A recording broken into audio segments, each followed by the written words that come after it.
નમસ્કાર મિત્રો, કોણ બનશે સરપંચ? આજે ગુજરાતમાં 4564 ગ્રામ પંચાયતનું રિઝલ્ટ પરિણામો આવવાની શરૂઆત થઈ ગઈ છે। જો તમે આ ચેનલ પર નવા હોય તો ચેનલને સબસ્ક્રાઇબ કરી દો અને વિડીયોને લાઇક કરતા જજો। કડી અને વિસાવદરની ચૂંટણીના પરિણામ જાહેર થતા બાદ હવે સૌની નજર ગ્રામ પંચાયતના પરિણામો પર જ પડી છે। બુધવારે ગુજરાતમાં 4564 ગ્રામ પંચાયતના સરપંચ અને સભ્યોની ચૂંટણીનું પરિણામ જાહેર થશે।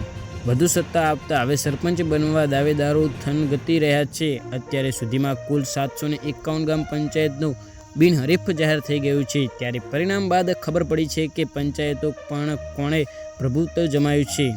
રાજકોટ ગ્રામ પંચાયતની ચૂંટણીના પરિણામ આવવાનું શરૂ। ગોલ્ડન તાલુકાની રીબડા ગ્રામ પંચાયત ચૂંટણી વર્લ્ડ 8માં સત્યજીતસિંહની અનિરુદ્ધસિંહ જોડાઈનો વિજય।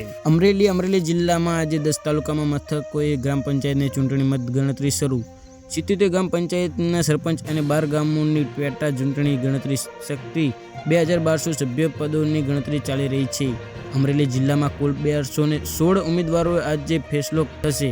મતગણતરીમાં જિલ્લા 1200 જેટલા કર્મચારીઓ કામગીરીમાં જોડાયા છે। દરેક તાલુકા મથકો 5 ટેબલો ઉપર 3 કર્મચારીઓ મતગણતરી કરી રહ્યા છે। મતગણતરીની શરૂઆત હાલ તમારા ગ્રામ પંચાયતની ચૂંટણીના પરિણામો માટેની મતગણતરી શરૂ થઈ ચૂકી છે।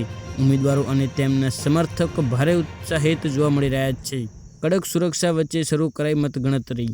મતગણતરી શાંતિપૂર્વક રીતે અને નિષ્પણ રહે છે, માટે તમામ મતગણતરીના કેન્દ્રો પર કડક પોલીસી બંદોબસ્ત સાથે જ સુરક્ષાની વ્યવસ્થા ગોઠવવામાં આવી છે, જેના કારણે કોઈ પણ અનિચ્છનીય બનાવોને ટાળી શકાય। આ આખી મતગણતરીની પ્રક્રિયા સીસીટીવી કેમેરાની દેખરેખ હેઠળ જ રહેશે। 58.56 લાખ મતદારોએ 3756 સરપંચ 16224 સભ્યોની ચૂંટાશે।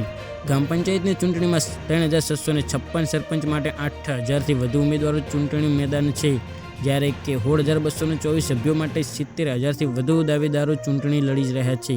સામાન્ય મધ્ય સત્ર 30,48,436 પુરુષો અને 28,06,561 મહિલાઓ મતદારોએ મતદાનમાં ભાગ લીધો હતો। કુલ મળીને 81 લાખ મતદારો પૈકી 58.56 લાખ મતદારોએ મતદાન કર્યું હતું। ડાંગમાં સૌથી વધુ 79.84%, એટલે કે પોરબંદરમાં સૌથી ઓછું 66.77% મતદાન નોંધાયું હતું। વડોદરાના પાદરા તાલુકાના નરસિંહપુર સહિત અન્ય 2 સ્થળોએ ફરી મતદાન કરાવવાનું નક્કી કરાયું છે। નોંધનીય છે કે રાજકીય પક્ષમાં નિશાન આધારે પંચાયતની ચૂંટણી લડાઈ નથી, તેમાં સત્તાએ પાછળના બારણે સર્જન શરૂ આપવામાં આવે છે। આ કાયદા 16 પંચાયતના પરિણામ પણ રાજકીય પક્ષોની શરૂ નજર હોય છે। ગત વખત કરતાં આ વખતે સમસ્યા પંચાયતની સંખ્યા ઓછી થઈ છે। જાતિગત સ્થાનિક સમીકરણ ઉપરાંત સરપંચને વધુ મળેલી સત્તાને કારણે પંચાયતની ચૂંટણીનો જંગ કસમકસ સભ્યો બની રહ્યા છે।